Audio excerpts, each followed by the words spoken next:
किसी की आशा और इच्छा भंग होती है तो उसका हृदय क्रोध से भर जाता है। जिस व्यक्ति को वो अपना अपराधी समझता है उसे दंड देने का प्रयत्न करता है। पर क्या हमारी इच्छा या आशा का भंग होना क्या सदा ही किसी का अपराध होता है? इच्छाओं के अपूर्ण रहने के तो कई कारण हो सकते हैं। कुछ तो संजोग के कारण अधूरी रह जाती हैं और कुछ नियति के कारण। और कभी कभी इच्छाओं का स्वरूप ही ऐसा होता है कि वो पूर्ण नहीं हो पाते। बिना परिस्थिति पर विचार किए किसी को अपराधी मान लेना न्याय नहीं, प्रतिशोध है।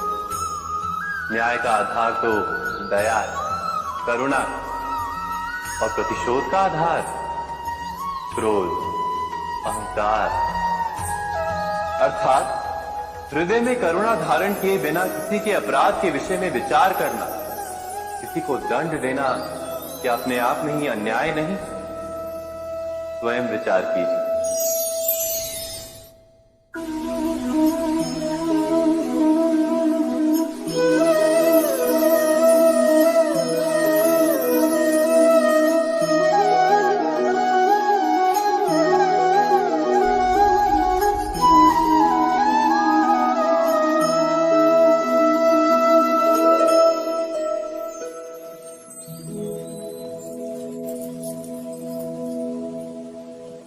भविष्य के आधार पर सब आज का निर्णय लेना चाहते हैं। भविष्य में सुख मिले, भविष्य सुरक्षित हो, ऐसे निर्णय आज लेने का प्रयत्न रहता है सबका। आप अपने जीवन को देखिए, क्या आपके अधिकतर निर्णय के पीछे भविष्य का विचार नहीं होता? और हो भी क्यों ना। अपने जीवन को सरल और सुखमय बनाने का प्रयत्न करने का अधिकार सबका है। पर भविष्य तो कोई नहीं जानता, केवल कल्पना ही की जा सकती है। तो जीवन के सारे महत्वपूर्ण निर्णय कल्पनाओं के आधार पर ही करते हैं हम। क्या निर्णय करने का कोई तीसरा मार्ग हो सकता है? विचार कीजिए। सारे सुखों का आधार धर्म है और वो धर्म मनुष्य के हृदय में बसता है। तो प्रत्येक निर्णय से पूर्व स्वयं अपने हृदय से ये प्रश्न अवश्य पूछ लेना कि ये निर्णय स्वार्थ से जन्मा है या धर्म से।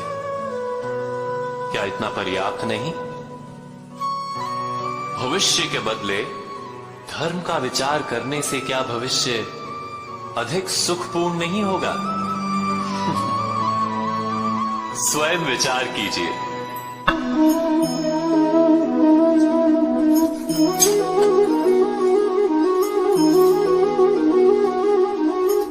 भविष्य का दूसरा नाम है संघर्ष। हृदय में आज इच्छा होती है और यदि पूर्ण नहीं हो पाती तो हृदय भविष्य की योजना बनाता है। भविष्य में इच्छा पूर्ण होगी ऐसी कल्पना करता रहता है, किंतु जीवन ना तो भविष्य में है ना अतीत में। जीवन तो इस क्षण का नाम, अर्थात इस क्षण का अनुभव ही जीवन का अनुभव। पर हम ये जानते हुए भी इतना सा सत्य समझ नहीं पाते। या तो हम बीते हुए समय के स्मरणों को घेर कर बैठे रहते, या फिर आने वाले समय के लिए हम योजनाएं बनाते रहते हैं। और जीवन जीवन बीत जाता है। एक सत्य यदि हम हृदय में उतार लें कि ना हम भविष्य देख सकते हैं ना ही भविष्य निर्मित कर सकते हैं, हम तो केवल धैर्य और साहस के साथ भविष्य को आलिंगन दे सकते हैं, स्वागत कर सकते हैं भविष्य का। तो क्या जीवन का हर पल जीवन से नहीं भर जाएगा? स्वयं विचार कीजिए।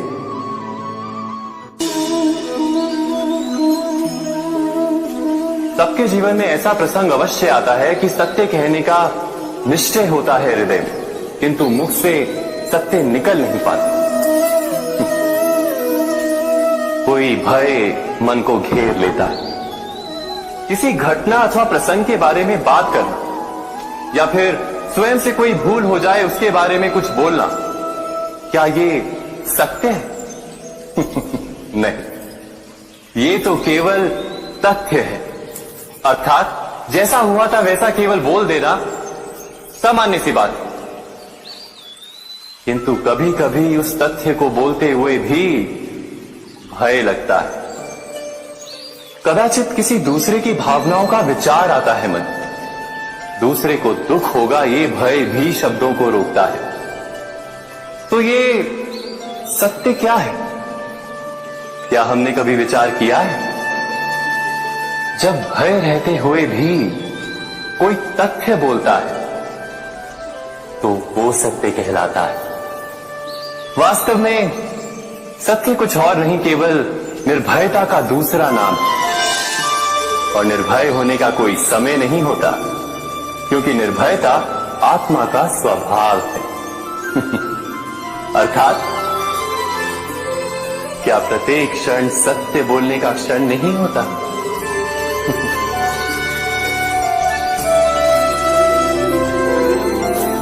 स्वयं विचार कीजिए।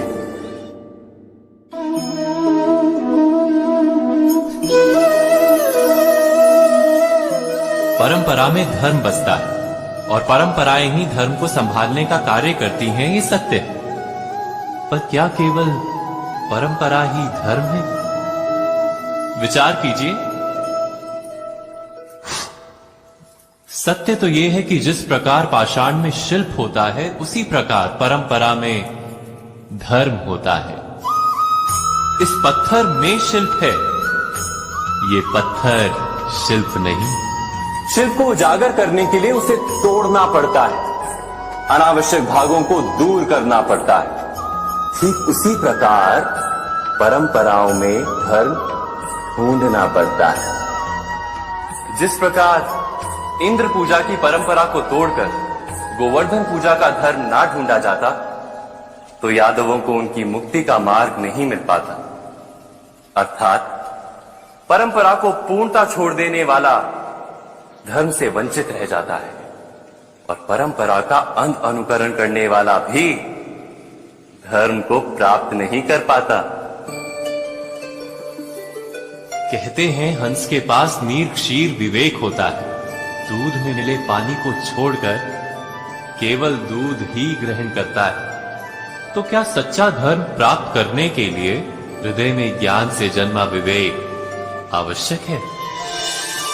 और ऐसे विवेक के बिना जिसे धर्म मान भी लिया जाए, जो वास्तव में धर्म ना भी हो, ऐसा भी तो हो सकता है।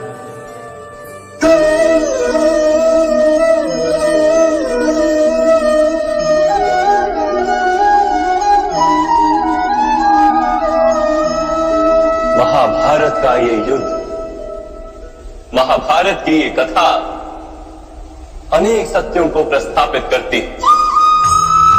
महानतम सत्य ये कि अलगपन और भिन्नता ही अधर्म का मूल है और एकात्मता ही धर्म का आधार। कैसे? स्वयं विचार कीजिए। मनुष्य का हृदय सुख की आशाओं से, सत्ता और संपत्ति की इच्छाओं से घिरा रहता है सदा। किंतु सामान्य रूप से मनुष्य अपने माता पिता, संतानों, भाई बहन या पत्नी के साथ उचित व्यवहार ही करता है, कोई अन्याय नहीं करता। वो सुख और संपत्ति को समान भागों में बांटकर भोगता है, क्योंकि वो ये जानता है कि उसके सुख का आधार है उसका परिवार, उसके सुख का कारण है उसका परिवार। मनुष्य ये भी जानता है कि उसका सुख समाज से आता है, किंतु वो समाज के साथ अन्याय कर लेता है। समाज का शोषण कर लेता है,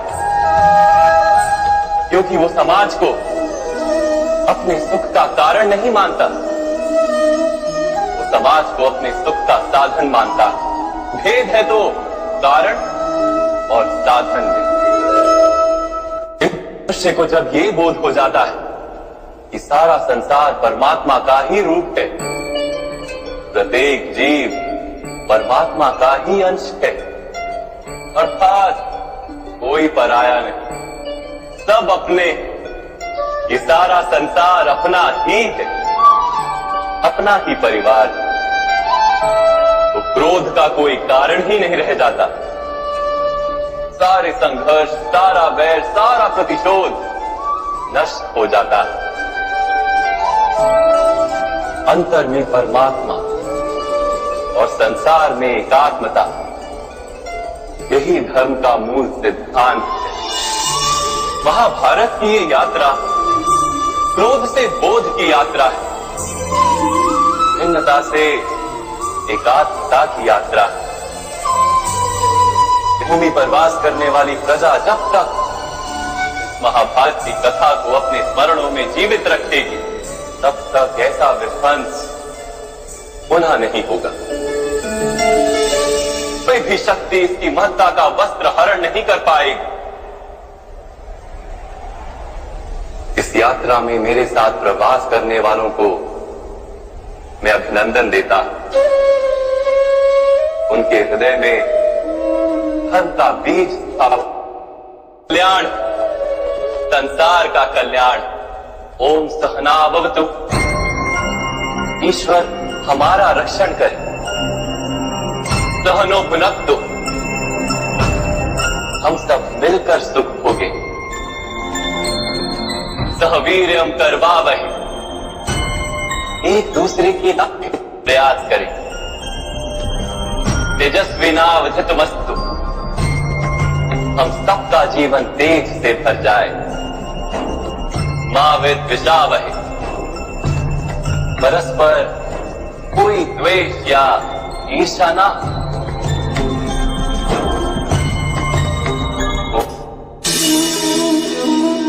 मनुष्य के हृदय में भय का साम्राज्य रहता है सदा। कभी संपत्ति के नाश का भय, कभी अपमान का भय, कभी अपनों से छूट जाने का भय। इसीलिए भय का होना सबको स्वाभाविक ही लगता है। क्या कभी विचार किया है, जो स्थिति अथवा वस्तु भय को जन्म देती है, क्या वहीं से वास्तव में दुख आता है? नहीं, ऐसा तो कोई नियम नहीं। और सबका अनुभव तो ये बताता है कि भय धारण करने से भविष्य के दुख का निवारण नहीं होता। भय केवल आने वाले दुख की कल्पना मात्र ही है। वास्तविकता से इसका कोई संबंध नहीं है। तो क्या ये जानते हुए भी कि भय कुछ और नहीं, केवल कल्पना मात्र ही है, इससे मुक्त होकर निर्भय बन पाना क्या बहुत कठिन है? अवश्य विचार कीजिएगा।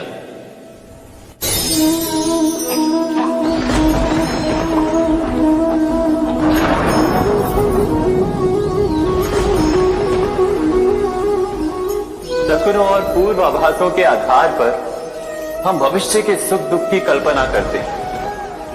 भविष्य के दुख का कारण दूर करने के लिए हम आज योजना बनाते हैं। किंतु कल के संकट को आज निर्मूल करने से हमें लाभ मिलता है या हानि पहुंचती है? ये प्रश्न हम कभी नहीं करते।